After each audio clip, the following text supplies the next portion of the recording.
And welcome to this podcast edition of Sam's Alternatives with me, Sam. Episode 72. Shortly I'll be chatting to Adelaide rock metal pop band The Coogees, who released War Song a couple of months ago back in March. Heaps happening since last episode. Stacks of brand new releases. Helions, Melting, Cheapskate, The Ascended, Huntsman, also Project X, Kids in Control, The Rainfall, Septic, Razorburn, Sunk Lotto, Furious George, all dropping new music. There's a lot of new music coming out this week as well, from Alt, Silverfang, Outloved, Ocean Sleeper, Heaven Alone, among other bands. Of course, interviews coming up Saturday the 16th of May. So this Saturday, Terry Truern from 3BBRFM. Then Saturday the 23rd of May, it will be Unwanted Subject. Tuesday the 26th of May is Verum.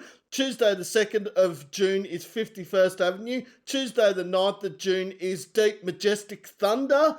Sunday the 28th of June is Plague of the Fallen. Saturday the 4th of July is Only at the Movies. And Saturday the 25th of July is The Deadbeats. Speaking of the Deadbeats, their album launch is this Saturday night at the Bendigo Hotel with In the Esky, The Wash and Kegan. Also, just announced that they will be playing the Suki Lounge gig of Body Jar's How It Works 25-year anniversary tour. So it is, of course, Body Jar, The Deadbeats and Sage at Suki Lounge on Friday the 31st of July. Other gigs coming up, we have Chapel Hill, Kin, Nervous Light, and of course Alira at Arthur Art Bar in Adelaide this Friday. Also the 24th of May at, of course, the Bergie Band Room, Contact Sport, Blowhall, Dental Plan, and of course Kegan. Kegan seem to be doing a lot of gigs at the moment, which is great. Thursday the 28th of May at the Cherry Bar is Engraved, The Violent Incident, Chop Suey and Slipknot. So Chop Suey is a tribute band to System of a Down, and Slipknot is a tribute band to, of course, Slipknot. Friday the 29th of May at the Bendigo the Workers Club. It will be Grimlock, Nightmarsh, The Ascended, and of course, Disgust. And then Saturday the 30th of May at Stay Gold, one of the last few gigs at Stay Gold, sadly. If you haven't heard, it's sadly closing down in June. Liar, Soul Sleep, Bad Juju, and Heists. Heists will be doing their Lights Out single launch there. And then on the Sunday at the Tote, it will be Forklift Assassins, The Patient, and In the Esky. In the Esky, it'll be an album launch for their new album. So lots of gigs happening, lots of interviews coming up, brand new music galore. Also, there are a few interviews that will be announced over the next coming weeks that are just getting a confirmation, and we'll be right to go with them. But yeah, it's been a busy week.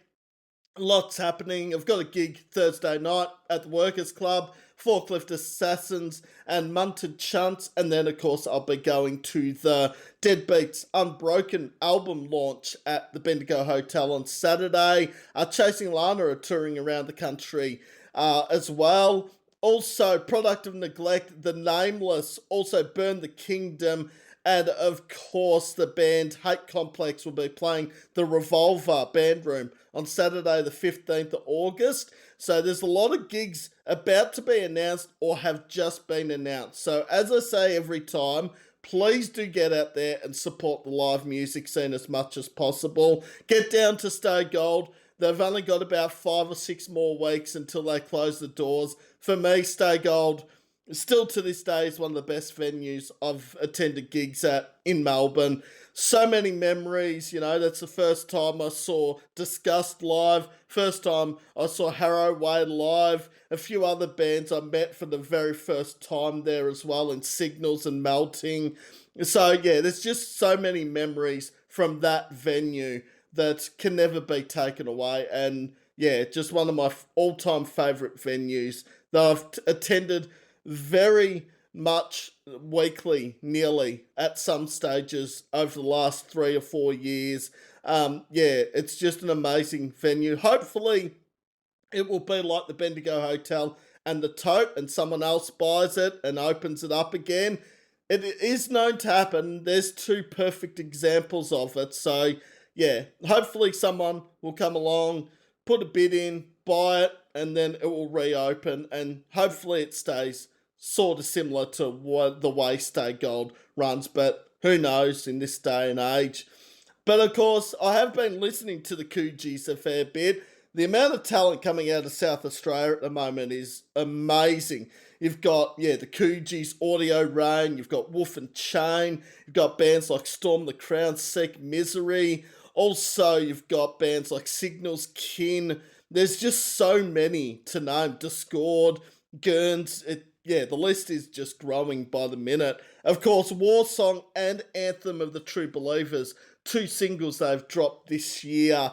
Anthem of the True Believers dropped in February, or the end of February, and then only about 2.5 weeks later, then War Song dropped. So, yeah, I'm sure they will be featured in the top big songs of 2026 countdown. Now, that's something I just want to bring up actually, because there is another best songs from bands and artists I've interviewed countdown happening in September this year.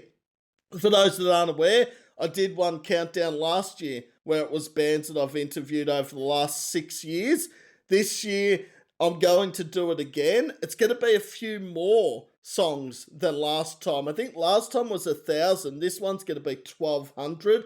So obviously the Coogees will be in there, Soul Sleep. The bands I've interviewed this year that weren't in it last year will be in it, as well as the bands I've interviewed over the last few years. But yeah, it's going to be a great countdown. 2026 has already been a huge year for new music, and May's not slowing down. Like, I think the interesting thing is there's still a lot of great music to be released this month, but the first 2 weeks of May, music wise, has just been so good. You think, how can it get better? I mean, Heist are dropping Lights Out. You got The Witching Hour dropping a new single. There's EPs from bands everywhere engraved. It's just awesome to see. So I'm looking forward to the next few weeks of brand new Aussie music. I'll probably be listening to a lot of it when I'm coming home on the train Thursday night, because I will be on the train probably around 11:30. So I'll get the midnight release radar, as they call it, on Spotify, where all the brand new music that is about to drop will be dropped. So there is a few songs dropping tomorrow and Thursday, of course, in Same Pains and Silverfang Evelyn, but a lot of them are going to be dropped on Friday. So I'm really keen to hear some of those new tracks, especially the new Ocean Sleeper song, because I'm really keen to hear this new sound they're going with, because their music has been awesome. Oh, Danny from the Coogees is in the lobby. I'll let him in. We'll start this chat. Just waiting. Hello. Hold on. Oh. Oh, I can hear you. Yeah, I can hear you now. How we going, Danny? Good, and yourself? Yeah, pretty good. Just Right. chilling on a Tuesday night. Yeah, no dramas at all. Did you go on the weekend? Did you go to a couple gigs or? So I went to the Deftones gig here at Rod Laver in Oh yeah, that Melbourne. would be wicked. Yeah, Yeah, it was pretty cool because I hadn't seen Deftones in about 15 years, so it was sort of like almost like I hadn't seen them before. It's that yeah, long. yeah. So, Right. Yeah, it's always cool when those artists come back after a really long time because mm, you get to appreciate them a bit more. So yeah, it's good. and because I'm an old fart, I've just said that over WebEx, will be on the YouTube channel, but I'm an old Yeah, person that remembers the old school days of Deftones of Around yeah, the Fur and White Pony. Was almost my childhood, so it sort of was yeah. good to reminisce about those songs. Yeah, for sure. I mean, I'm not a particularly big fan of Deftones, but I do like some of their songs. So, yeah, they're a wicked band. So, yeah, Well, I love your influences, the Coogees, and I could hear it with Led Zeppelin. Like, yeah, yeah. Yeah, it's, there's. Sorry, you finish. oh no, you go. Sorry. Oh yeah, just like all that classic rock, Deep Purple, Led Zeppelin, The Doors. A lot of inspiration from The Doors. Black Sabbath.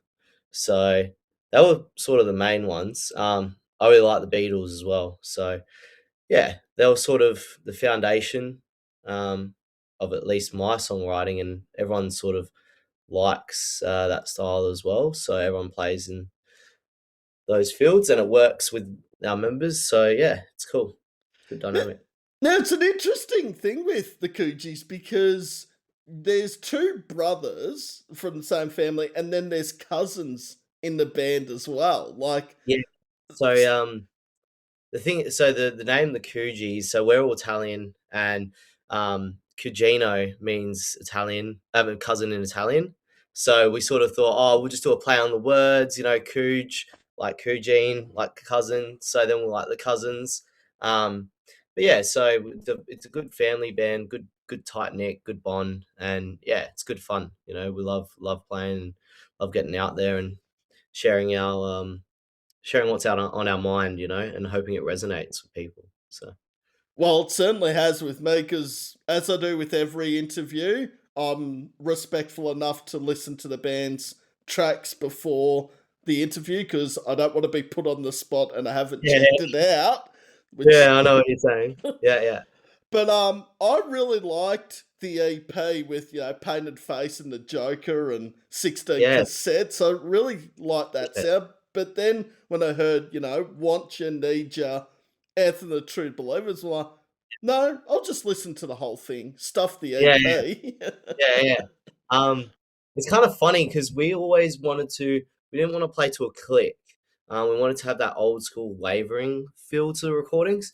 So when we first originally went to go record that EP, a couple years ago, year and a half ago maybe. We were like, let's fuck it, let's record live.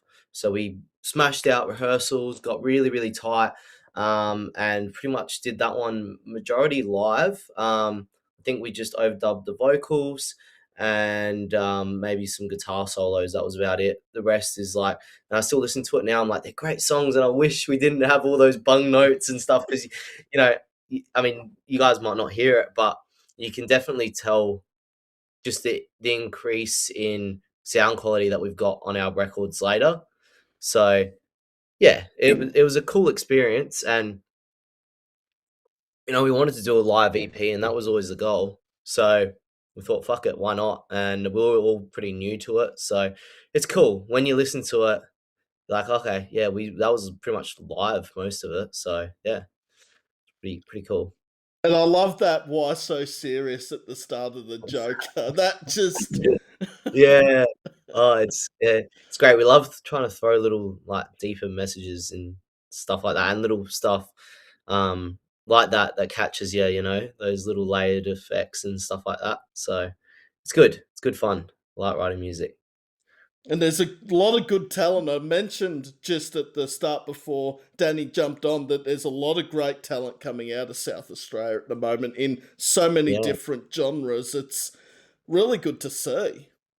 Yeah, I think the Adelaide music scene, it's kinda sucks in terms of people going to gigs, but the actual bands, I think we've got some really great, shit hot bands, we played with Badland Caravan, very cool Dawsey band, Sundials, a sort of a classic rock band, then we've played with some heavier bands like, Dirty Pagans, Emergency Rule. So these are just to name a few, really cool Adelaide bands, and I know there's a few others like Tonics and even the Tullamarines you would have heard of. So there's a lot going on in the Adelaide music scene. It's just it's hard to get people out sometimes. I feel in Adelaide compared to Sydney and Melbourne, but yeah, some good music coming out of Adelaide for sure.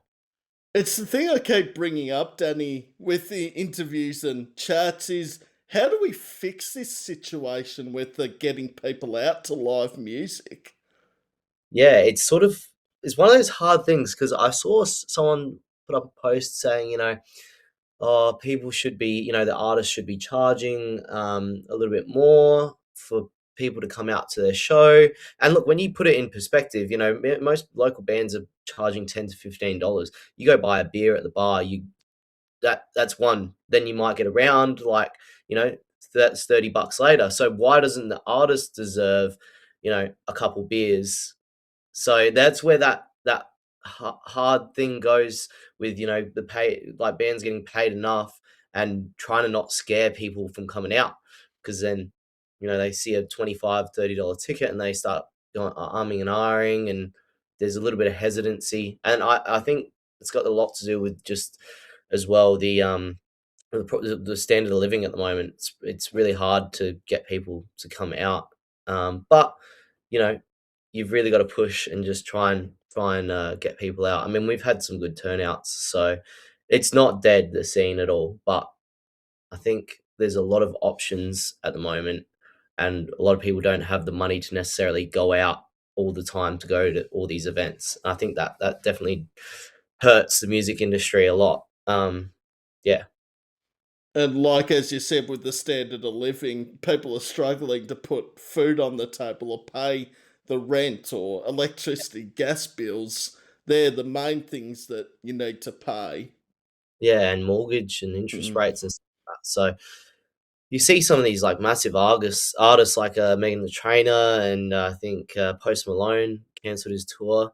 Um, and it's just like these are well-known big artists. Like if they're canceling tours, what hope do all these smaller artists trying to make a name for themselves have to get out there? So it's just about trying to find that balance, and I think, yeah, things are changing at the moment, so we'll have to just see what's ahead. Hopefully, it's better days.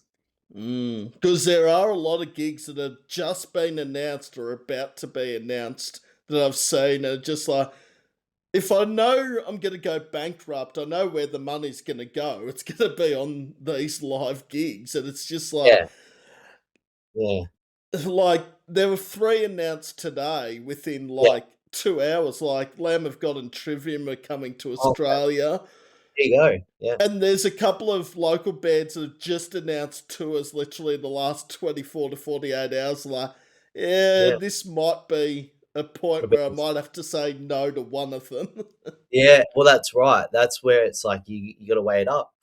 There's so many options now, so yeah, just trying to break through and resonate with people takes a lot of work, but it's good fun. And I hope that the music scene starts to thrive. And I wanted to go see Avenged Sevenfold. Really love them, and they're coming, but they're not coming to Adelaide. And I'm just weighing up in my head. I'm like, oh, I've got to go to Melbourne.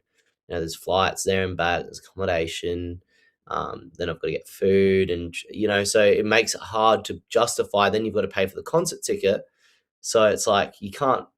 You want to go see them, but obviously they're not coming to Adelaide in the standard of living, so it's like so hard to make that effort as well. Although I'd like they're one of my favorite bands, I'm like I really want to go see them, but I just don't know if I can justify um, that commitment.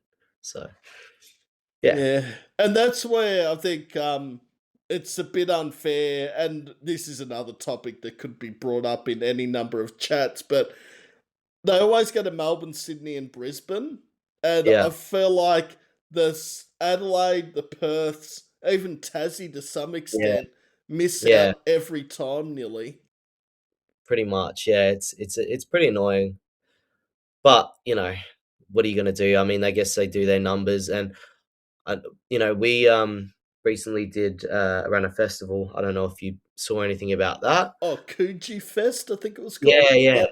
yeah. So we got some cool national talent like Southern River Band and Kingswood. You probably would have heard of those two, and a couple other bands from interstate like Emergency Rule and Shotgun. Sorry, not Emergency Rule. Shotgun Mistress and Ragdoll, and actually really cool band from Sydney. Really love them. Is Large Mirage. I think they're going to be one of the next hot bands in my opinion. And if you haven't listened to them, check them out. But even we noticed with tickets in Adelaide, they leave it to the last minute. Um, and so a lot of these artists that come over, you know, they're not assured that they're gonna sell these tickets because everyone in Adelaide leaves it to the last week, and they need that justification to come. So then they probably go, okay, well, if they're gonna buy the tickets last minute, we can't really afford to take that risk, and so they just end up skipping Adelaide, which is unfortunate. But yeah, it is what it is. What are you gonna do? you know? It's like telling the people, oh, they say it's cheaper to wait till the night to buy the ticket at the door. I'm like, Yeah, how many times do I have to say it? 50 billion times. You save $5, $10 yeah. easily if you pre sale, like maybe more depending on the artist and the venue. It Oh, could even be $20. 100%. And I think the issue is, yeah, people just don't wanna commit and lock a date in. They wanna leave it free, and then they'll get to Friday night and go, "Oh, let's go see this show." I think that's just an Aussie thing as well, because 'cause I've heard from other artists who have gone, like, interstate I mean, sorry, overseas in Europe and America and stuff like that, and, like, they sell I mean, obviously, they're a a pretty decently sized band, but people get round and actually support the live music and stuff like that, and actually make a day like, a night of it. I think that culture's missing a little bit here, um, but maybe it's just a population thing, I'm not too sure, you know? Yeah. If anyone has an answer to it, I mean, yeah, please tell us because Yeah. I'm scratching my head trying to think what the answer to that question is because I don't think there's an easy fix or not a Nah. quicker fix anyway. No, that's right. But Now, yeah. it is interesting you did mention Shotgun Mistress there because that's how I got onto the Coogees because Glenn, the vocalist of Shotgun Mistress, does a lot of these Australian radio promo Yeah, yeah, yeah. emails. So I've known Glenn probably the last 3 or 4 years and Okay, yeah, cool. never see him in person because he's so busy. But yeah, no, he's a good They were bloke. they were a very cool band, and we'll happy to get them on board, and, you know, we wanna build that connection. They're in Melbourne, right? Yep, Melbourne Yeah. based. I want to try and play a gig with them because I feel like they suit our style as well. Really cool band, and yeah, like can't be more appreciative of the stuff that Glenn did for us and helped us out and getting some interviews and some radio stuff. So we really appreciate the work that he put in there. That was really yeah, it was really kind. So And he's very good at what he does. I mean, he's pretty much a true legend of the local scene, both here in Victoria and around Australia. yeah, yeah, no, he's a top bloke. I actually really like the music too. So definitely have to play a gig with them. I saw them for the first time at the festival, and I was yeah, I liked them. I didn't actually listen to any of their stuff. I was so flat out trying to organize the festival, and I was like, wow, these guys are shit hot. So yeah. Oh, actually, I probably should have put a disclaimer at the start. If you're wondering, it is okay to swear, Daddy. So, Oh, okay. yeah, Yeah, yeah. I keep Okay, cool. forgetting to put that at the start of the Yeah, interview. Oh, yeah, gotta get on top of that. Fuck yeah, sending the questions. Actually, said the disclaimer before the questions. It's yeah. okay to swear. It's I just swear. No, you're all good. Noted, noted. I won't hold back. Well, generally the chat, and I feel like two of the questions have been answered before the official interview has actually started Yeah, in I think how the band formed and how the you came up with the band name. So we'll cross them off the list. So yeah, it's just generally a chat, find a bit out about the Coogees, yeah, yeah, and for sure. then at the end, the tables get turned. Danny has the floor. I get asked a question by the guest. I have to come up with a question. Yes. Alright, alright. But I'll ask the question. I'll give you a question. At the end, at the end. yeah, I'll give you a bit of time to think about it. That's a bit unfair to put you on the spot right That's here, okay. right now. I've got something in my head, so we'll get through it. Um, but yeah. And this will go up on YouTube tomorrow at some stage. And the Yeah. Spotify playlist of local weekly bands and artists, the Coogees are at the top with Oh, nearly cool. all the songs I mentioned there. I think Yeah. I'm only missing one off all your releases. I can't even think what the song is that's missing. Yeah, yeah. Oh, thank you so much, appreciate it. It means a lot that you actually, enjoyed our music too, so, it's very cool. I feel as a band, we're not. We try to leave no boundaries in terms of genre and style. I mean, we've always got that like 70s sort of classic rock sound, but there's a couple of the songs that are forming, and they'll all take different sort of a direction. So um, yeah, maybe some slower songs, some more ballady stuff, some more bluesy stuff. Yeah, we're trying not to box ourselves in, especially now that there's so many different genres and so many cool styles. Like, why not embrace all of that and give it a go? So yeah, And I've heard it quite a few times from bands saying that they don't sort of have their type of music just dedicated to one genre. And the answer I hear the most is that they say, we want to sound like what we want to sound like, not yeah, a specific type of genre, whether that's metal, punk, alternative, rock, whatever it may be. for sure, for sure. And I think because we've got so many elements with the keyboard and the two guitars, it opens our horizon up a lot. So we're not really boxed in, and our keyboard player is really cool. Um, but yeah, our band we're actually a very fresh band in terms of uh, being musicians. Um, Johnny never played an instrument, our drummer, prior to the band, and Joel was never a singer, was never played any instruments. And I used to play a little bit in primary school. I had some lessons, and then I quit for ages. Johnny gets a drum kit, like his cousin gets this little beat up Butch drum kit, like the tin fucking crash, and like he sounds like a piece of garbage. Um, and his brother never used to play it, and he used to just sit in his shed. So he used to go and play it, and then he loves all the old music. Started playing. And I saw him one day. I was like, "Oh, what are you doing? Like playing the drums?" He's like, "Yeah, just been learning how to play the drums, this and that." I said, "Yeah, I know how to play an E and an A chord on a on a guitar, like very very basic." And then we just started playing together and sort of navigated our way through. That was probably about 4 or 5 years ago. Navigated our way through, and just we played in another band before, and we uh, we used to just bash a bunch of covers and absolutely butcher them. Um, and then, a couple different member change ups, and yeah, Joel ended up coming in, um, and just started randomly starting like to sing. Like, was never a singer, just come out, and he's got a wicked voice, like really good range, and yeah, it was just out of nowhere. And then Matt came in. So Matt is cousins with Johnny and Joel on the mum's side, and I'm cousins with them on the dad's side. So we all call each other cousins now because we're just like, might as well.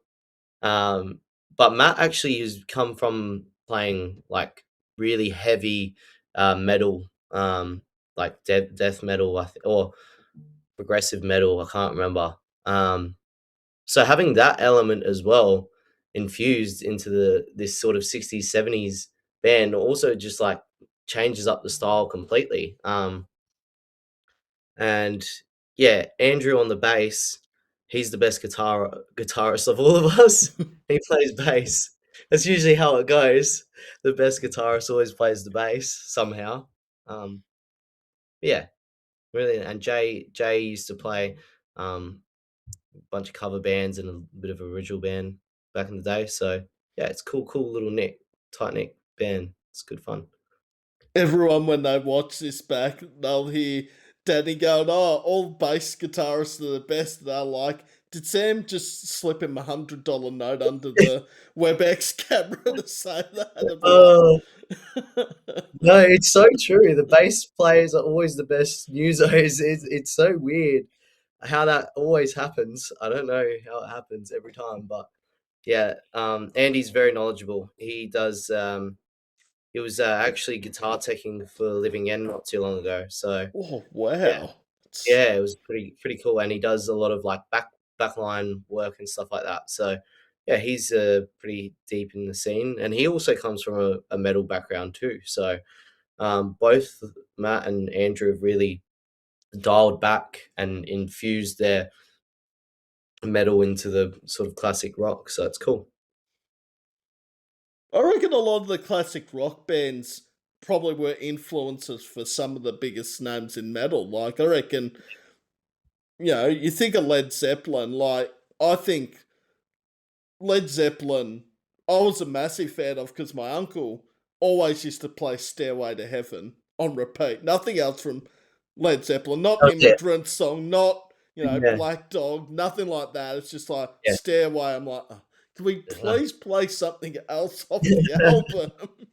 But I just love that guitar riff in Stairway. I think it's just, and I love my long songs, like 8 minutes or longer is my go to. So, right.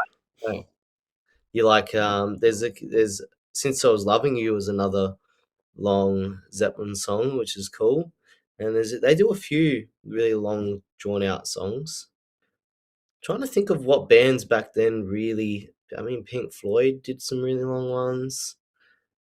Yeah, there's definitely some cool, just dragged out songs. Even Black Sabbath, actually, they've got on the first album. I think it's a 13-minute long song.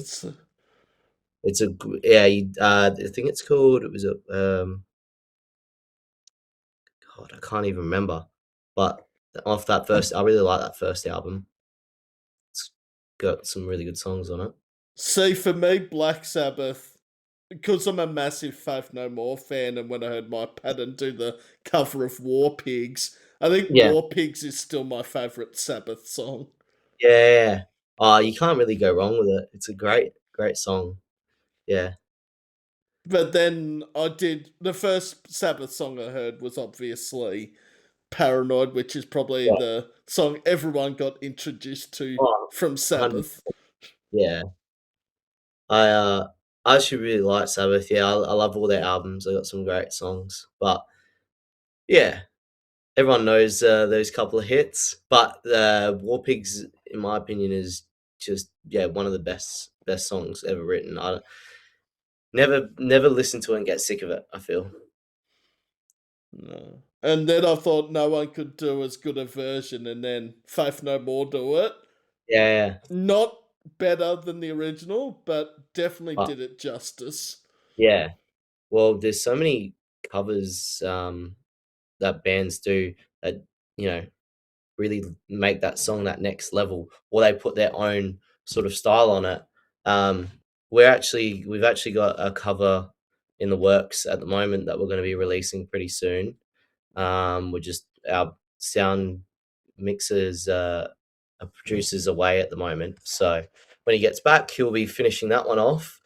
So hopefully that'll come out soonish, and then yeah, it's actually I you wouldn't expect the song that we picked to play in the style that we do. So yeah, it's cool. Oh, I'm intrigued now. Yeah. uh, well, the first question that hasn't been answered already, like how the band formed and Yep. how you came up with the band name, is the very latest single, War Song. What has the response been like for War Song? Um, so that song, funny enough, came about before all this war and stuff like that. I think I came up with the riff, and I was coming up with some lyrics, and then I was like, I know that you want me, I know that you need me, and I was like, wait, I just wrote a song that goes, I want you, I need you. So I was like, "Let's scrap that one pretty quick." And Johnny actually wrote the lyrics to that song. So we were sort of sitting together one night, and we sort of got a demo down, and then started singing the lyrics. And we were just talking about politics a little, like not necessarily politics, but just what goes on in the war, and how your emotions, how you feel. And I feel like it's got that marching sort of a beat to it, and like a bit of a war marching beat. It's got that swing. So we felt that sort of the beat of the song resonated with the lyrics. I actually quite like it. I think it's yeah, it's more of an album song. I don't know if it's necessarily like a single, but there was actually no like the war. None of these wars were even. We released it maybe after they started, but we that was written like a few months before the war um, with Iran. So yeah, Because there wasn't actually much of a gap between Anthem of the True Believers and War Song release wise. It's only 2 weeks, I think. yeah. So we we wanted to release a few. We last year we did our EP and did our first Coogee Fest, and we launched our EP at the Coogee Fest. This time round, we didn't necessarily have an EP, or we wanted to stagger the songs because nowadays it's changing in the sense that you should release more singles opposed to um albums, and I mean EPs somewhat, but more than albums because of the the way the algorithm works and stuff like that. But doing an album is good in the sense that you can get nominated for awards, and you can obviously sell your album. We just felt we weren't sort of ready to do an album. So when we had these songs and we recorded them, so we were like, well, let's just get them out there. And the thing about us is we do all of our recordings ourselves. So, and we've got like we built a like a rehearsal room and we've soundproofed it. It was like an old tin shed, and we've just put some gyprock up, and my uncles helped me, and we built that probably a couple years ago and soundproofed it. So we do all the recordings ourselves. So we just record whenever we're ready and do it. It's not like we have to get hire a room to record for a few days to do an album or an EP. So obviously, while we want to do an album, I don't know necessarily if we're going to do one for a bit because it's just yeah, it's sort of the songs come and they come, and we don't really do it like we don't need to go to a rehearsal space to record the album. So what's the point? Maybe I don't know. Who knows with the way the music industry is going today? So it's weird. And you're right with the algorithm, like people's attention spans as well. Like, there's a lot of people that I know out there that are happy to listen to a single or a 3 or 4 single EP, but if it's an album, they will listen to the first few tracks and then just say, no, that's enough. And yeah, I like the idea of an album though, in I some like sense. see I really like the idea of an album as well. We've been talking about it and trying to get an album. The difficulty is like, you've got to wait till you have 8 songs ready and then build it. And it's a cool thing to build an album. But then if you release it and then it just gets lost, then all that hard work and that lead up just for people to listen to one song, it's not really worth it. What my opinion now on albums, although I want to construct a really good album and I want that to be something for us. Um, but it's about for us it's very hard to get our songs like to get them done. It takes a bit of time. It's a bit of a long process. And we're getting better with time, but we're in the middle of we want to play some gigs, so we're going to focus on that, and then we're going to write some songs in the background. So is it do we release an album and build all those songs up, or do we release a few singles and then do another EP, or do an album a bit later? We're not too sure yet. So there could be we've spoken about doing an album. We have. But we'll just have to see how quickly the songs come and what our focus is. Our focus right now is just mainly on playing some gigs and getting out there. Um, so we'll have to see. Playing gigs must be one of the best things about being in a band. I hear it all the time. Yeah, well, we actually haven't played many gigs to be honest. I think we've only played eight, 8 or 9. So we're pretty fresh on our gig. and our gigs. So we want to just smash a few out, get a bit more stage confidence, and um, you know, build build up our our local scene with random fans. Um, and yeah, that's our goal at the moment. Just try and win some people over. Um, make them fans, I guess. Well, I'm telling you this right now. If you're not a fan of the Coogees before this interview, I guarantee you will be when you listen to the music because I'm really hooked already. Now, the thing is, a lot of interviews, I go and listen to the band more than I do before the interview, so I get the feeling I've been listening to a lot more of the Coogees after this than before Yeah, that, if that's yeah. possible. No, no, no, appreciate that. Really, really appreciate that. Yeah, just want to convey our message across and hope that it resonates with people. That's the main thing. And yeah, I think music's just it's a good outlet, and it's one of the you know things that it's a universal language. So yeah, hopefully we can get something that resonates with people. That's the goal.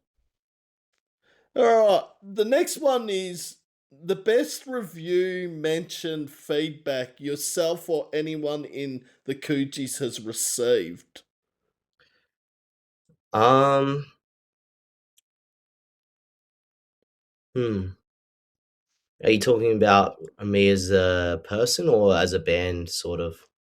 Probably more as a band, like, has there been any review that stood out? Um, I wouldn't say that there's necessarily been a review that stood out. Not too sure to be honest. Yeah, I feel like yeah we haven't really had too many reviews. I feel we've only had a couple really. So we do get a lot of feedback that we've got a good stage presence and good live presence. Some people say they really love the keyboard aspect as well, and but yeah, not too many reviews really yet. I feel like we're still pretty fresh, so just trying to get out there, you know. I love the keyboard aspect in a band. Like, and it's making a bit of a comeback here in Australia as well. I've seen a couple of bands down my way have started to bring in a keyboardist and keyboard sounds to their music, and I just think at first it's like, is it really worth having a keyboardist? But now I'm just like, nah, it sounds amazing if it's done right. That's yeah, that's the thing with our band because there's so many elements. It's about finding the right pockets and for everyone to do their bit, and not overstep. I love myself. I love piano. Like I've got a keyboard back here. Oh, Um, wow. yeah, I play piano and I I've got a bass sitting over there and a guitar and I sort of actually I was writing a song before I hopped on, so I'd record some stuff on here and get some drum loops and stuff Oh, wow. like so. Yeah, I've been really trying to pick that up and trying to learn how to play piano better. So that's been the focus at the moment. Trying to implement that a little bit more. I've been listening to a lot of Queen, stuff like that. So yeah, definitely some cool stuff with the keyboards, and I think it adds a lot in a unique way. Which is, and we've always loved the keyboards. I mean, the Doors been one of our biggest influences. So and their band's fully key heavy. So even Led Zeppelin, you know, in their songs where they bring the keyboard out, it really brings a different aspect to the songs. So it's very cool. Yeah, I'm a big fan of instrument that's sort of different to the obvious ones like the guitar and the drums and the bass and that. I Yeah, like when it like I've heard trumpets in songs, I've heard keyboards, yeah, literally yeah. everything in it. And I reckon some of those songs have been the best when they've thrown in an instrument where you don't expect it to actually be in the song. 100%. I think it's like a secret weapon almost. So, um, yeah, I mean, not that we use the keyboards for many 80s style stuff, but there's also some great keyboard stuff in the 80s. And yeah, I love playing the keys. Yeah, I've kind of nerded out on them for a little bit. So I let it drop a little bit. So I'm trying to pick it up again a little bit more. So yeah, it's good. All right. Which band?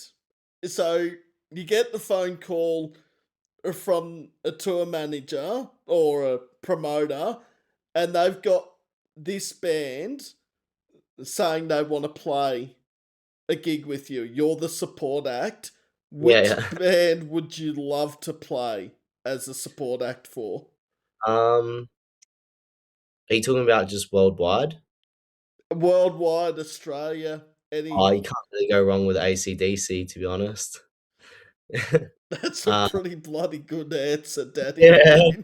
yeah, if you're opening up for AC/DC, that's pretty fucking sick. Meet Angus and, Brian. So, I think Malcolm is dead now. I always I get mixed up which one's passed out of Malcolm and Angus. I think think Malcolm it's Malcolm.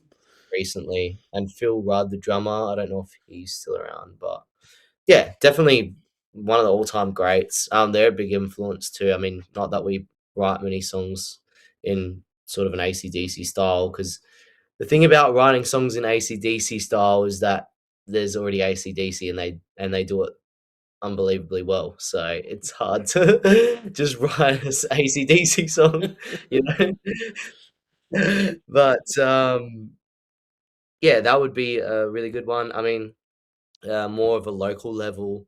One of our favorites is Southern River Band, who we actually got to come play at our festival, and we opened up for them. So we sort of, you know, I guess they say you pay your way to get that band on, but that was great, and really love the Southern River Boys. It's great, great like Aussie pub rock band, and that was good to play alongside them, and we'd love to play again with them again. But yeah, probably AC/DC would be the dream artist. That's, yeah. I mean, if you're talking Australian royalty, like that is Australian royalty. Probably the Yeah, biggest band to have come out of this country. I know Parkway won't like me saying that, but I AC/DC are miles ahead. mean, Parkway is good. I don't think they top AC/DC in terms of, you know, people knowing them. Mm. He's definitely number 1. And was it the chats a few years ago opened for AC/DC and then Amel last year? Yeah, Amel was last year. I can't remember who opened up before Amel, in Adelaide, but yeah, I think Southern River opened for AC/DC and Amel as well when they went to Perth. Um, and the other band that we played with, Large Mirage, they opened up for AC/DC in Sydney. So yeah, they got the dream gig. Those two, they got they got nice. But yeah, Amel was the I think the main support for the whole Australian tour. So That's what I love, and it is happening more where local up and coming bands are getting big support slots for international bands. I know there's still some that don't do that, but yeah, I'm starting to see it a little bit more here in Melbourne in particular. I mean, Body Jar have just announced their 25 years of How It Works tour, and one of my mates' bands is playing the Belgrave gig on the Victorian leg, and it's like, that's wow. just fucking awesome to see. Yeah. I love when bands do that. You know, even if they have a main second support, getting one act from, you know, locally is great too. And that was sort of our motive as well behind running this festival, was like giving um local rock music a go, like trying to build something in a local scene. So Yeah, that's definitely the goal with the festival. You know, focus it on a rock scene and build something for local and national rock bands. That would be great. So, yeah. And I love the name of the festival, like Coogee Fest just rolls off the tongue. I Yeah, mean, yeah. Yeah, we're hoping it can go again next year. And yeah, like we said, we just really want to, bring everyone up. I feel like a lot of bands try and, um, not fight each other, but there's like jealousy and hatred. And I mean, we're all in it together. We're all having a bit of fun. We might as well lift each other together. And if something comes out of it, comes out of it. But um, just we really want to work with good people. And um, we've had a couple bands that haven't really been, too nice to work with, and then you sort of go, oh, okay, well, we won't really associate with them. Um, but yeah, we don't really necessarily have the time to uh, worry about antics and being rude and stuff like that. Yeah. I don't think it helps anyone, to be honest. So yeah, I think if you're rude and you don't want to help other people out in the scene, you will get found out and no one will want to work with you. And it's just, I don't know why some bands have that reputation. it's a bit disappointing, but you know, just take it with a pinch of salt and keep going forward with working with good people. That's the main thing, building connections. So yeah, Absolutely. Couldn't agree any more with that. This is speaking from no experience in a band or music yeah, at all, but yeah, I've seen enough in the scene to see that yeah, if you help other bands achieve goals or help them on their way, good things will mm, come to you. You will be respected, yeah, yeah. and yeah, I feel like you would see that heaps, and I'm sure you've dealt with some people that maybe haven't been too nice to you in the past before, but yeah, look, I haven't had many to be honest, Danny. There's yeah, been a couple that are just like they just want to keep to themselves, sort of thing, and it's yeah, not like there's a few people that yeah I've dealt with that have been like that, but 98% of the majority of people I've interviewed or gone up to at gigs have been the yeah, come have a chat. yeah, Always happy to do that, and I think yeah, what's the worst someone's going to say if I approach them at a gig? Rack off. I mean, yeah, yeah, yeah. That's true. It's true. Yeah, no, most people are pretty good. Maybe we just got a little bit unlucky. I don't know, but yeah, but if you want any bands recommendations of who I would pass you on to, I can think of a lot of bands that I've dealt with that have been absolute gems, and I'll recommend them to anyone. yeah, no, cool. So you have a bit of a list in Adelaide of a few bands and stuff like that? Or- Quite a few bands, sort of different genres. Unfortunately, most of the ones in Adelaide are sort of metal, but there are a few, Yeah, punk rock and sort of alternative rock bands I am aware of in Adelaide and yeah, know pretty well. In Melbourne and Sydney, probably the two I have the best connections with. yeah, for sure. Yeah, we're looking to come to Sydney and Melbourne at some stage as well. So we'll just have to see when that happens. Probably Melbourne, just because it's easy to get to. So that'll be on the cards, and we've got some bands that we want to play with. Obviously, Shotgun, and there's another band called the Romantics who play in Melbourne a fair bit. We've got a bit of connection with them, so maybe look at it, playing a show with them in Melbourne. So that'll be good. Uh, Yeah, Sydney's just a little bit harder to get to from Adelaide. Yeah, Melbourne's easy. I mean, we'd love to do like a tour, um, but just have to look at the budget and Mm. do it when the timing's right. That's the thing. Petrol at the moment, yes, it's gone down in price, but it's still not cheap. Oh no, yeah, it's yeah. we'll get there eventually, just when we're ready and when everything's a little bit more settled. So yeah. There's no rush, Danny. I mean, No, that's right. We got to build ourselves up in Adelaide first. mm, So we'll hit that hometown. I mean, yeah. hometown.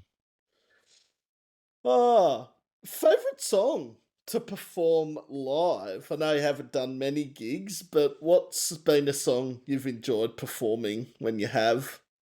Um, I love psilocybin. I think everyone in our band loves that song. There's one particular part where it just the chord drops to like a G, and I always say to Matt that you can never beat that feeling of dropping to that chord. It's just like best feeling ever. It's like it goes from a high um, F F to a D, and it's just like this. Sorry, to a G, and it's just this great drop. And yeah, that song's my favorite song we've written probably. I think it's got all of our aspects, and that one just sort of came out of nowhere, like um, just jamming and having a bit of fun. So yeah, Because there's two versions of that very song on Spotify. Because there's the one on the yeah, EP, and then there's a separate one as well. we need to get rid of that one. Ah, okay. No, it was done at like a street a radio station, and we thought, oh, we'll just release it. It's a live take, but it doesn't really sound that good. And we got some live recordings from Coogees Fest, so we might take that one down and put another one up. We weren't really too happy with that version. We feel the other version's better, but you just live and you learn. Put stuff out there and try it. You know. And it's like some radio songs, when they're done as a recording, some of them I've heard sound really good, and then others are sort of like Yeah. may have needed a second take to do it again, but I think so. I think the problem was as well, we didn't get all the stems. I don't know if you know much about recording and stuff like that, but all the individual tracks, so the guitar, the bass, etc., they call them stems, the recording. Um, and we only got one whole mix together, so we didn't get to properly mix it, and that makes a big difference in the sound quality. Um, and also just the setup wasn't great, so we definitely need to take that one down. Kind of forgot it was up still. um, but yeah, I've definitely had some interviews in the past on the audio where I've listened back and I've gone, oh God, I should have just edited that or just got rid yeah, of it because it just, yeah, it didn't was yeah, not that that wasn't implied this one because the visual and audio on your end is perfect and it's perfect on yeah, my end. So it's sort of yeah, like, yeah, but there's been a couple, even after having done so many, you're still like, oh shit, why didn't yeah, I do this or why didn't I do that? yeah. Yeah. There's always, as long as you're trying to improve and move forward, that's the main thing, you know. Um, just take every little thing that happens, and that's applicable in all things in life. Just try and progress and not, you know, not look back and go, oh, that was so shit, and so upset, and just take it and learn how you can do better and get better at it. I think that's a great principle to hold. So And I've had some constructive criticism from a couple of people, and they said, don't want you to take this the wrong way. And I'm like, I'm not going to take it the wrong way. I take any yeah, feedback, constructive criticism on board. And they said, we love what you do. Here's just a couple of things. I'm like, thanks for your input. I'll take that on board. yeah, yeah. That's definitely the best way to look at it. And you might not take everything that they said on board, but you might find some gold out of it. And yeah, taking a step back to just reflect on yourself, which is very hard sometimes. People don't want to reflect on their actions and what they do, and they don't want to be self-critical. I think that can be one of the yeah one of the biggest. Can't take criticism, and you can't look at things that you've done that maybe you could have done better. You're just self harming yourself. Like you're doing no one any harm except yourself. So yeah, I think some people though might see it as, oh, that person might be, they think that they're being attacked, like it's mm, a a threat. direct, yeah, a threat or a vendetta or something against the person. Yeah, yeah, yeah, And like, I just look at it as these are people in the scene. So the people that have sent through this feedback have been in bands or have done these sort of recordings. And I just go, well, they know what they're talking about. yeah, yeah. Can't Yeah, exactly debate them on and say, oh, what would you know? Because you do this stuff. yeah. How long have you been doing this for? So the WebEx one is almost 18 months. Yeah, In about 2 weeks will be 18 months since the first episode. Overall, audio and WebEx, nearly 6 years. yeah. Wow, wow. There you go. So, in terms of audio, you mean like just actual podcasts, like talking to people, Y- not through WebEx or whatever? Yeah, so audio meaning, as you said, yeah, just over a phone, like a mobile Yeah, phone with just yeah, yeah, audio. yeah. Then Spotify, oh, well, I think a lot of people are probably sick of me bagging out Spotify, but they fucked that Yeah. audio podcast over, and this is how WebEx came about. What happened with Spotify? So they got whiff of me playing bands' music on my podcasts off Really? Bandcamp. That Oh, they were classing it as no. copyright, and they said you could either play one song on your podcast or none. I'm just like, well, I'm not just choosing one song out of Yeah, billions of songs, so I just said, yeah, fuck you, Spotify. I mean, yeah, yeah, yeah, yeah. Yeah. Look, Spotify's yeah, it's weird. It's weird what it's done to the music scene. You can't live with it and you can't live without it. But it's sort of just yeah, I don't really know. It's weird. I love it. I use it all the time, listen to heaps and heaps of music and but in some sense they don't pay the artist properly, they push certain stuff that they want to. So and like you said, they do bullshit like that. There's so many things with Spotify.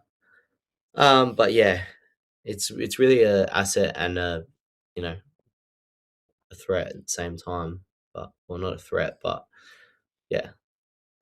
I think the biggest dog act for me was Spotify, and I get, well, that we're getting into this generation of everything's going to be AI Hmm. eventually down the track, but this whole bullshit about the AI generated playlists, that Spotify put them together, and Mm, even if your band gets played on those AI generated playlists, you don't get any royalties from it. Like, yeah, that's wrong on any number of levels. That is so wrong, because bands put their hard earned work into putting their music up on these platforms. the other thing I don't really like as well is they'll push AI bands as well. So you see some of these bands and you go to search them up on Instagram and they don't have an Instagram or they have AI photos of some, you know, they've typed in cool dude leaning on a car in the 80s and they get some photo of some AI generated thing. Um, and then you're like, well, these guys aren't real bands, but they've got a million monthly listeners. Then you do a little bit more research and you go, hold on a second, like how these bands have never played a gig before, they don't have an Instagram page, they don't promote or anything. How are they getting a million monthly listeners? And then you find out that Spotify owns the AI bands and is putting the AI bands in the algorithm so they can pay themselves. That's dirty beyond. Oh yeah, I've I I've I can't remember what band it was, but there's this AI band. It's got like 1 million monthly listeners, and it's owned by and looking up everywhere. It's owned by Spotify, so they push it in their algorithm and then take the money. And it's like you've got so many small bands that could use, 1,000 of those monthly listeners, um, but you're giving it to AI, and it's just yeah, it's pretty. I don't know. The Spotify owner, he's a bit of a crook, if you ask me. It's got goods and bads to it as has Spotify, and I've got to be honest, I am a culprit of using Spotify quite a Oh, bit. use it too. Yeah, And that's it's the where I find a lot of these bands, like obviously yeah. Coogees, I found through a Australian radio promo in Glen, but Yeah, I mean, I probably would have found you on Spotify anyway. I'm sure it would have come up at some that's the stage. point. Maybe yeah, would have come across us. But no. But for me, honestly, I'd much prefer WebEx interviews or Yeah, Zoom over yeah. audio because you can actually see the person you're talking Well, yeah, to. that's good as well. That definitely adds a factor that you don't get over the phone. So So yeah. you've done a couple of radio interviews, have you, Danny? I think Matt was doing most of them. He's just flat out with work at the moment, so he couldn't hop on tonight. Oh, But that's all good. he did a few interviews with some radio stations, and I've done joined in for a couple. But yeah, Not throwing you under the bus, which do you prefer? what's The, that? out of would you rather do a radio interview or a WebEx interview? Oh yeah, I'd much rather do the WebEx than be on the phone speaking to someone on the radio. There's definitely a bit more personal connection. Um, Also, interview at the radio station is good too. I'm very much like a face to face person.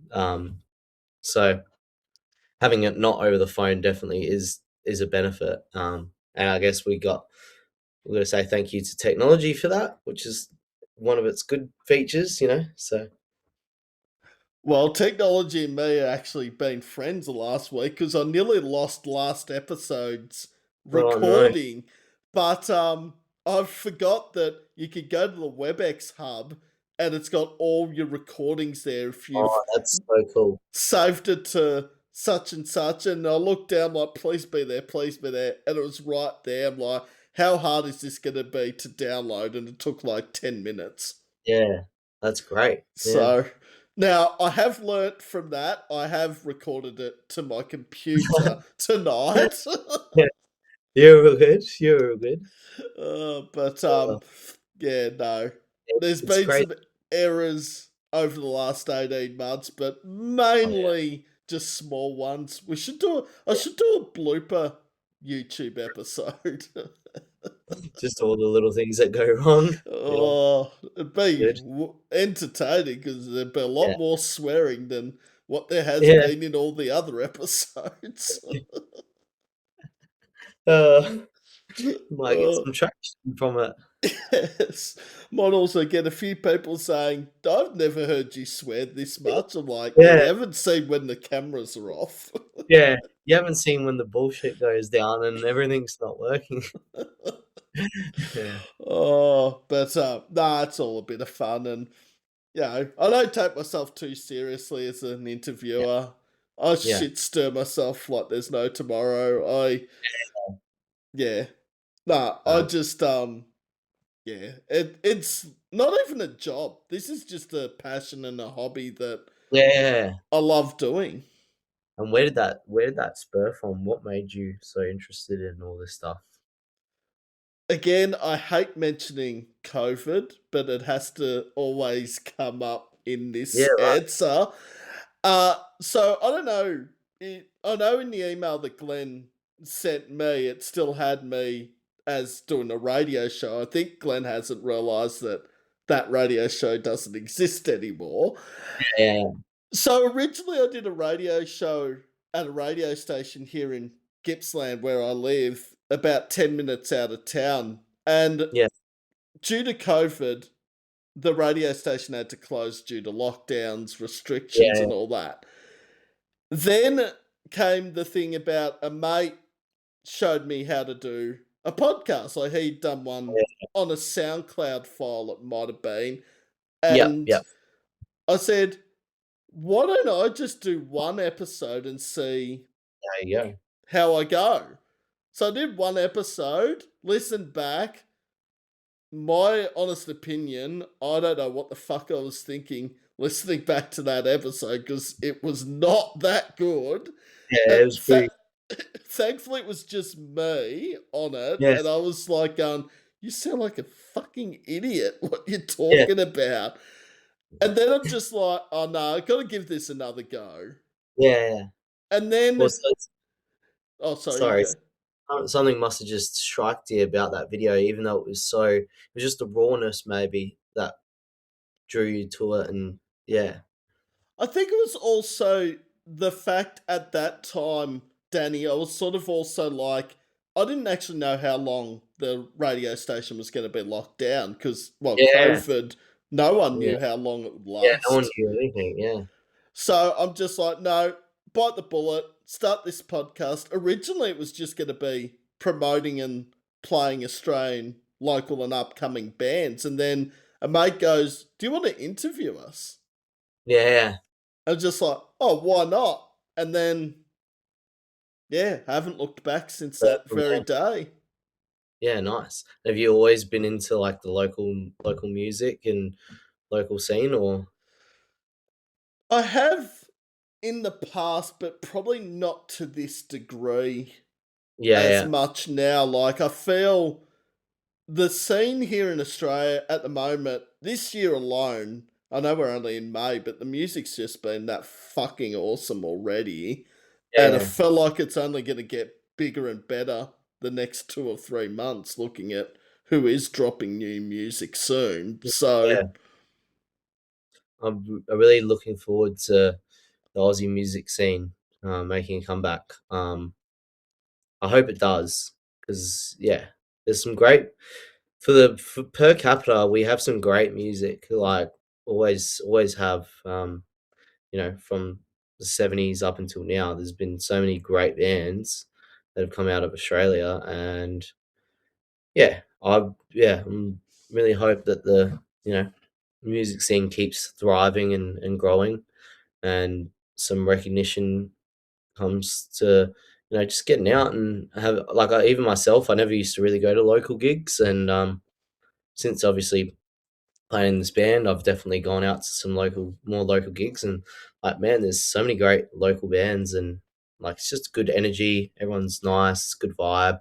Um, you know, and it beats going to some nightclub and you know going ballistic listening to music that I don't really like. So yeah, it's a definitely good good vibe, good atmosphere, and the music's most of the time pretty good. So well, that recognition thing just sort of leads me to the next question, and it's a relatively new one to it as well. Which Aussie bands are you listening to at the moment that deserve a bit more recognition than they are getting? yeah, so I think Large Mirage, sort of a older 70s or 60s, 70s style. I think they should get more recognition. They're a great band. Southern River band, as I was talking about, I think they're another great band, and I think they should earn a bit more recognition, which they both are. They're both growing. I really like the Sundials from Adelaide. They're a very cool local band. I actually like the Tullamarines as well. I think they're very cool, and I know they're sort of getting to that next level now. But I really like their music too. Trying to think of some other local bands that I think need more recognition. See, the problem is I don't really know too many outside of Adelaide. That's the thing. So it'd have to be Adelaide bands. Um, Just trying to think who else really blew my socks off when I saw him. Actually, like another band called Attica. They're like a bit of a um, Arctic Monkeys sort of a vibe. They're very cool. Um, yeah, I'm struggling to think. I've got a few playlists where we've got some bands in, but I don't actually really know many local bands outside of Adelaide, to be honest. Um, but yeah, there's definitely some cool bands out there. Well, there's a few Adelaide bands that I've not stumbled across yet, so there's going to be some homework when I get off Yeah, this chat. I'll be added that's- to the list. yeah. What Adelaide bands do you know about? Are they mainly metal bands, or Mainly metal. There's a couple of punk rock bands, and there's one out of Mount Gambier actually. And I never get the name of this band right. I think it's pronounced Gurns, Gernz. Now I might have it pronounced wrong, and if they're watching yeah, this tomorrow, I do apologize if it's pronounced wrong. But they're yeah, sort of like I don't know, they got this sort of skate punk rock sound similar to like yeah, Colin and yeah, yeah, Pennywise, $1 Short, which is sort of my childhood once again, yeah, like right. Deftones. I Yeah, yeah, love I think they're from Adelaide, Agapanther as well, and Down and Out. They're really cool bands from Adelaide yeah, that I'm huge a fan of. And then yeah, yeah, metal bands like Storm the Crown and Seek Misery that are more your thrash metal bands. yeah, yeah. I like thrash metal. Yeah. Um, I guess I do need to get out there more in the scene and um search like outside of what I'm used to as well. Um, yeah, definitely do need to make it. It's a bit hard because I work weekends, and so I never get enough time to go see.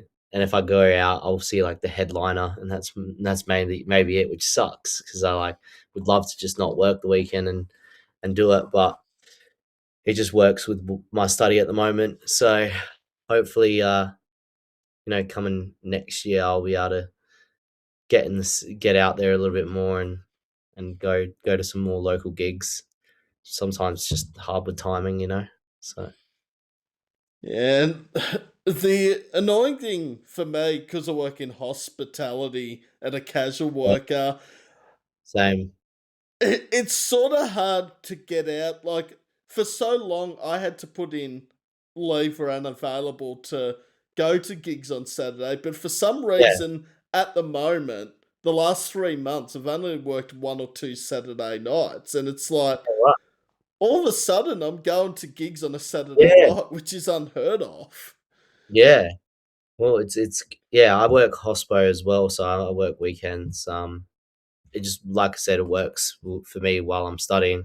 I finished my degree at the end of this year, so hopefully that'll change a little bit, and then I can have my weekends free to see bands a bit more. But yeah, what do you do for work? Where do you work? Like at a restaurant or? So it's a golf club. It's Okay. yeah, they got heaps of like areas you can work in, but I specifically work in the bistro, sort of running the Oh, pass and all that. So yeah, sorry, the bistro is like the bar or like a. bistro's like the restaurant area, like Oh, gotcha. Yeah, yeah. gotcha.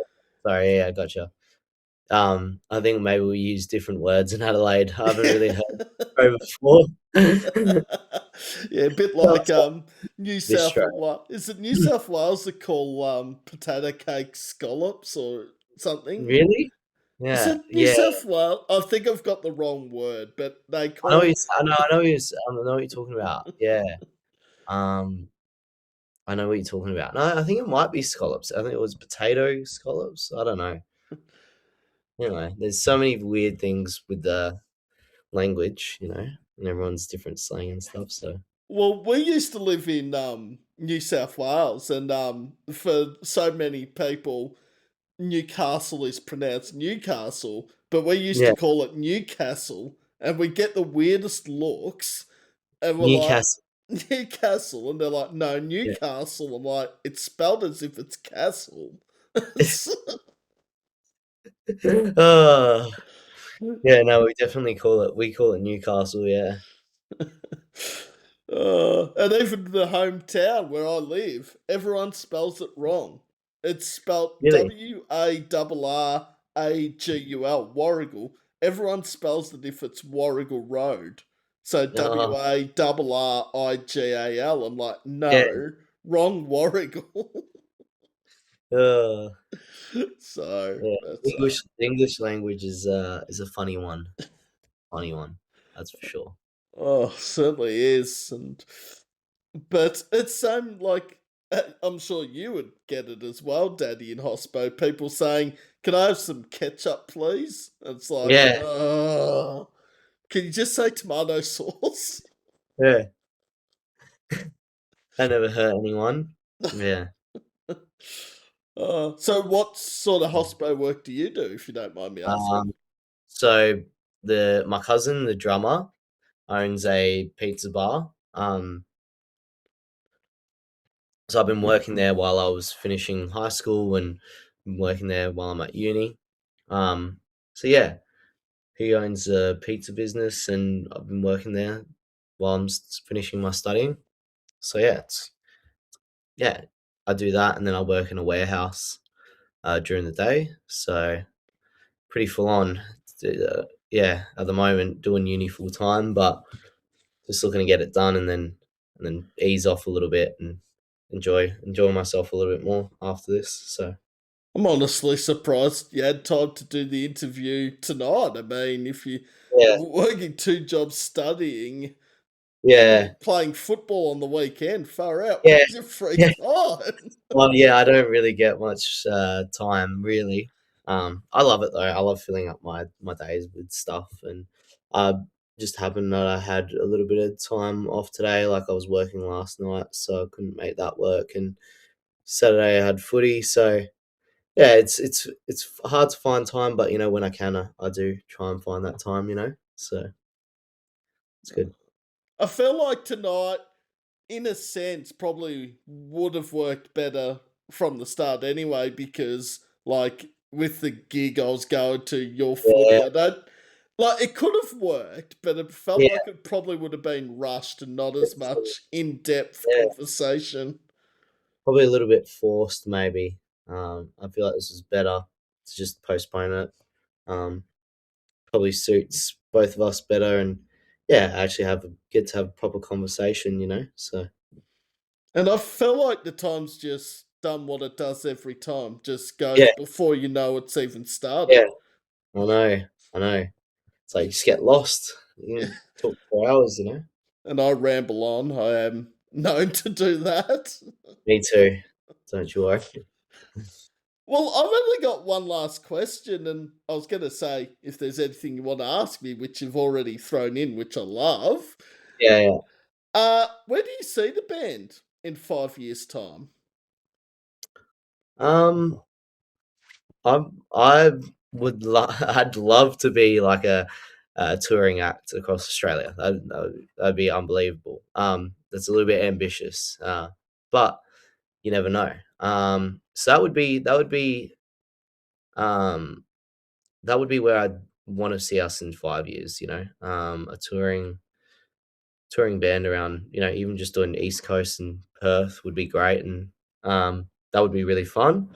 Do a couple of them a year or one a year. Um, and really just want to build this festival as well. Um, we want to build a platform for local bands and national bands in a rock scene to come and play. And I don't know if you would have heard, but there's a festival called Froth and Fury. Yes, I've heard of that one. Yeah. So that's like a metal based um, festival, and we're sort of trying to build something like that where it becomes a community, but more so for rock. So we want to try and bring rock back, and I feel like it's a good way to put our front foot forward and build something that is actually gonna last and help the scene. That would be great if that builds to a really good level where people just come out because it's Coogee Fest again, um, and it's that community vibe. That would be great. Um, leave something behind that people can remember. Um, so basically, yeah, just those two. Would love to play around Australia and build this festival into something that's a really good community event. That would be Yeah, that would be great in 5 years. We'll I, see how we go. I think it's realistic, and they're not dreams that can't be achieved in that time. No, definitely. They definitely can be achieved. Just gotta, keep writing some more songs and try and get that one that really resonates with people. But I think it's just with songwriting. I mean, this is with anything, but I think it's just the more time you put into it, the better you get. And um, like my biggest influences, Paul McCartney and John Lennon, and George Harrison used to write songs all the time and every day, and that's how you get better. Is just giving it a go, writing songs. So I've been trying to write like a song a day at the moment.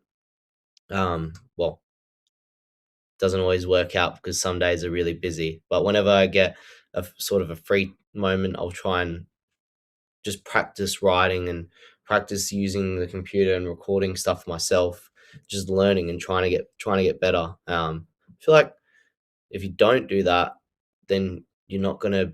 And that's with anything. As long as you put the hours into it and you put the time, you'll get results and you'll see the results come. But you know, if you want to just go, I'm going to be a sensation and my song's going to go number one and whatever. But you don't want to put that effort in and you don't want to build those relationships and you don't want to strive to do good things. It's not going to just fall in your lap. I mean, there's rare occasions where bands will release an album and then they'll be playing world tours, and that does happen. But for the most majority, it doesn't. And um, yeah, a lot of people have had more time to play instruments than or be in the music scene than a lot of our band. So we're still trying to learn and build, but we're all really dedicated and we really want to, keep progressing and just keep making good music. And it's really fun. Like at the end of all of that, it it's such a great way to spend your time and have a finished product that you can look back on and be like, well, that was cool. And even now I'm like, oh no, there was a couple things in War Song that next time I don't, we're gonna be a bit more critical. That's not gonna make the cut. There was a couple harmonies that I was sort of, we need to fix that. Um, so little things like that. You never, as long as you want to keep progressing and put that time in, I think yeah, you're guaranteed to get results. I'm sure you've probably seen as well. With building this podcast and getting better at it, and you know, obviously in your normal daily life as well. And yeah, I think there was a three-letter word you used there, Danny, that sums up what you want to have and do if you're in a band, and that is the word fun. I mean, if it's not fun, then yeah, what's the point? definitely. No, it's great, and everyone loves it. It's a good outlet. And when you just get in that creative mode, and especially because we can record everything ourselves and we don't have to rely on someone else's time, and we can just whenever we got time go in there and record and do some demos.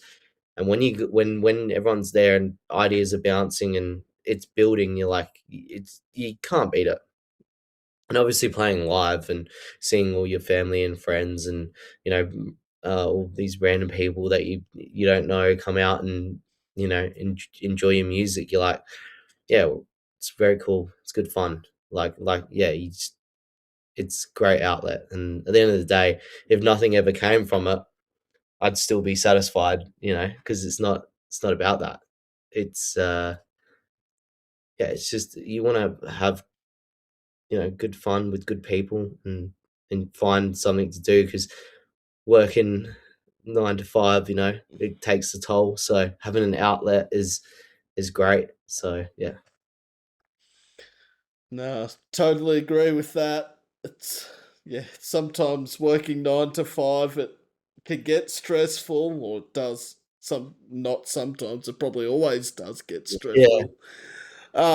I think yeah, this is what I love about this podcast is that it could take away about an hour and a half, hour and 3 quarters, whatever it might be of yeah, time where, I could just shut out the rest of the world of what's happening and just yeah, focus on having a great time like I have done tonight and talking 100%. to, one member, two members, three members. I'll talk to any number Yeah, of people. Sometimes, like, I feel, and some people might not like me saying this, I feel it's better sometimes when it is one on one.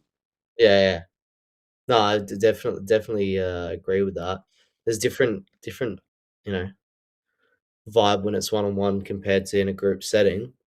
And I think the other thing as well that you would get out of doing a podcast is you meet a lot of different people from various walks of life, and everyone's got a little bit of different knowledge and input, and um, everyone's done, and that's still one of the biggest learning factors in anything is like other people's experience, and talking to people and getting their message. And that's I listen to Joe Rogan pretty regularly, and I love the fact that he's open to just talking to whoever, and will let them say what they need to, and